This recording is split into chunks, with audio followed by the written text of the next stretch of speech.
بسم اللہ الرحمن الرحیم۔ ظہور دجال سے قیامت تک۔ آج ہم اس ویڈیو میں احادیث کی روشنی میں جانیں گے۔ حضرت نواس بن سمان رضی اللہ تعالیٰ عنہ فرماتے ہیں کہ رسول اللہ صلی اللہ علیہ وسلم نے دجال کا ذکر کیا۔ آپ صلی اللہ علیہ وسلم نے بتایا کہ میری موجودگی میں اس کا خروج ہوا تو میں تمہاری جانب سے اس پر دلیل کے ساتھ غالب آ جاؤں گا۔ اگر اس کا خروج میری عدم موجودگی میں ہوا تو ہر شخص اپنی جانب سے اس کے ساتھ مقابلہ کرے اور ہر مسلمان کے لیے اللہ تعالیٰ میرا خلیفہ ہوگا۔ بلا شبہ دجال جوان گھنگریالے بالوں والا ہوگا، اس کی ایک آنکھ پھولی ہوئی ہوگی۔ تم میں سے جس شخص سے اس کی ملاقات ہو جائے وہ اس پر سورۃ کہف کی ابتدائی آیات پڑھ کر دم کرے، اور ایک روایت میں ہے کہ وہ اس پر سورۃ کہف کی ابتدائی آیات تلاوت کرے، اس لیے کہ ان آیات کے سبب تمہیں اس کے فتنے سے بچاؤ حاصل ہوگا۔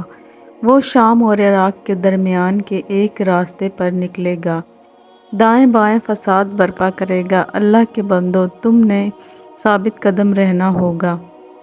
نواس رضی اللہ تعالیٰ عنہ فرماتے ہیں کہ ہم نے دریافت کیا، اے اللہ کے رسول اللہ صلی اللہ علیہ وسلم، وہ زمین پر کتنا عرصہ ٹھہرے گا؟ آپ نے جواب دیا 40 دن، ایک دن ایک سال کے برابر، اور ایک دن ایک مہینے کے برابر، ایک دن ایک جمعے کے برابر، اور بقیہ دن تمہارے دنوں کے برابر ہوں گے۔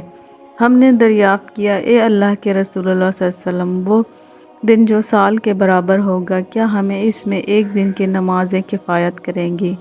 آپ نے نفی میں جواب دیتے ہوئے فرمایا، تم نے نماز کے اوقات کا اندازہ لگانا ہوگا۔ ہم نے دریافت کیا، اے اللہ کے رسول اللہ صلی اللہ علیہ وسلم، وہ زمین پر کس قدر تیزی رفتاری سے گھومے گا؟ آپ صلی اللہ علیہ وسلم نے فرمایا، اس بارش کی مانند جس کو پیچھے سے تیز ہوا دھکیل رہی ہو۔ وہ لوگوں کے پاس جائے گا، انہیں اپنی جانب دعوت دے گا، لوگ اس کی دعوت پر لبیک کہیں گے۔ وہ بادلوں کو برسانے کا حکم دے گا تو بارش برسنے لگ جائے گی، اور زمین کو حکم دے گا وہ سبزہ اگائے گی۔ لوگوں کے چارپائے جب شام کو ان کے پاس آئیں گے تو ان کی کہان پہلے سے کہیں زیادہ بڑی ہوگی، اور ان کے پستان دودھ سے بہت زیادہ بھرے ہوئے ہوں گے، وہ ان کے پہلو باہر نکلے ہوئے ہوں گے۔ اس کے بعد دجال کچھ لوگوں کے پاس جائے گا، انہیں دعوت دے گا، وہ اس کی بات ماننے سے انکار کر دیں گے۔ جب وہ وہاں سے جائے گا تو وہ خشک سالی کا شکار ہو جائیں گے، یہاں تک کہ ان کے ہاتھ مال و دولت سے خالی ہو جائیں گے۔ اس کے بعد دجال بے آباد زمین کے پاس سے گزرے گا، اور اسے حکم دے گا کہ وہ اپنے خزانے اگل دے، چنانچہ زمین میں چھپے ہوئے خزانے اس کے پیچھے چلنے لگیں گے، جیسا کہ شہد کی مکھیاں اپنے امیر کے پیچھے رواں دواں رہتی ہیں۔ اس کے بعد وہ دجال ایک شخص کو بلائے گا جو بھرپور جوانی والا ہوگا، تلوار مار کر اس کے 2 ٹکڑے کر دے گا، اور پھر دجال اسے پھر سے ملائے گا، اور وہ اس کی جانب مسکراتا ہوا ٹہلتا ہوا آئے گا، اور دجال اسی حالت میں ہوگا کہ اللہ تعالیٰ مسیح بن مریم علیہ السلام کو مبعوث فرمائیں گے۔ وہ دمشق شہر کی مشرقی جانب سفید مینار کے قریب اتریں گے، دونوں ہاتھ 2 فرشتوں کے پروں پر رکھے ہوں گے، سر نیچے کرتے وقت ان کے سر سے پانی کے قطرات گریں گے، اور سر بلند کرتے وقت موتیوں کی مانند قطرات لڑکتے ہوئے دکھائی دیں گے۔ یہ ناممکن ہوگا کہ کوئی کافر عیسیٰ علیہ السلام کے سانس کی ہوا کو محسوس کرے۔ حضرت عیسیٰ علیہ السلام دجال کو تلاش کریں گے، یہاں تک کہ اسے لد شہر کے دروازے پر پائیں گے تو اسے قتل کر دیں گے۔ اس کے بعد ان لوگوں کے پاس جائیں گے جن کو اللہ نے دجال سے تحفظ دیا تھا، وہ ان کے چہروں پر ہاتھ پھیریں گے اور انہیں جنت میں ان کے درجات کے بارے میں بتائیں گے۔ عیسیٰ علیہ السلام بھی ایسی حالت میں ہوں گے کہ اچانک اللہ تعالیٰ عیسیٰ علیہ السلام کی جانب وحی کریں گے، میں نے ایسے پہاڑ سے بندوں کو باہر نکالا ہے کہ کوئی شخص بھی ان کے ساتھ نبرو آزما نہیں ہو سکتا، اس لیے آپ میرے بندوں کو طور پہاڑ میں محفوظ کر لیں۔ اس وقت اللہ تعالیٰ یاجوج و ماجوج کو نکالے گا، وہ اللہ تعالیٰ کے اس قول کے مصداق دوڑتے ہوئے آئیں گے، وہ اونچی جگہوں سے دوڑتے ہوئے آئیں گے۔ ان کا پہلا دستہ بحیرہ طبریہ کے پاس سے گزرے گا، وہ اس میں موجود تمام پانی کو پی کر ختم کر دیں گے، اور جب ان کا آخری دستہ گزرے گا تو وہ اس خیال کا اظہار کریں گے کہ کبھی یہاں پانی ہوا کرتا تھا۔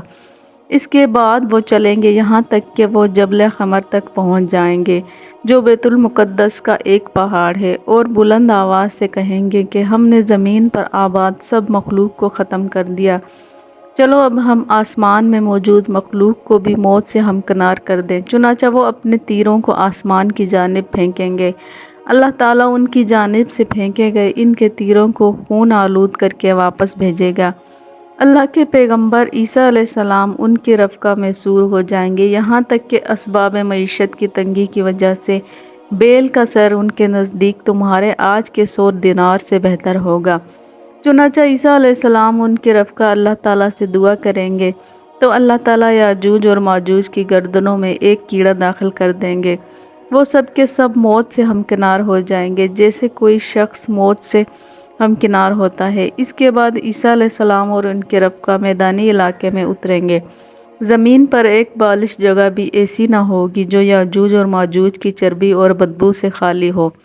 پھر عیسیٰ علیہ السلام ان کے رفقہ اللہ تعالیٰ سے دعا کریں گے، تب اللہ تعالیٰ ایسے پرندے اتاریں گے جن کی گردنیں خراسانی نسل کے اونٹوں کی گردنوں کی مثل ہوں گی، وہ ان کی لاشوں کو اٹھا کر وہاں پھینک دیں گے جہاں اللہ چاہے گا۔ اس کے بعد اللہ تعالیٰ موسلادھار بارش برسائے گا جو تمام گھروں پر برسے گی، خواہ وہ اینٹوں کے بنے ہوں یا اونی خیموں کے۔ اس بارش سے زمین جل تھل آئینے کی مانند شفاف ہو جائے گی۔ اس کے بعد زمین کو حکم دیا جائے گا کہ وہ اپنے پھل اگائے اور اپنی برکات نچھاور کرے۔ ان دنوں ایک جماعت کے لیے ایک انار کافی رہے گا، اس کے چھلکے کے سائے میں آرام کر سکیں گے۔ دودھ میں برکت ہوگی، یہاں تک کہ ایک اونٹنی کا دودھ ایک جماعت کو کفایت کرے گا، اور ایک گائے کا دودھ ایک قبیلے کے لیے کافی رہے گا، اور ایک بکری کا دودھ مختصر خاندان کے لیے کافی رہے گا۔ وہ اس حالت میں ہوں گے کہ اللہ تعالیٰ عمدہ قسم کی ہوا بھیجے گا اور تمام مومنوں اور مسلمانوں کو موت کے حوالے کر دے گی۔ پھر بدترین لوگ باقی رہ جائیں گے جو زمین پر گدھوں کی مانند نفسانی خواہشات کی تکمیل کریں گے، اور اس کے بعد قیامت قائم ہو جائے گی۔ اگر آپ کو ہماری یہ ویڈیو پسند آئی ہو تو ہمارے چینل کو لائک اور سبسکرائب کریں۔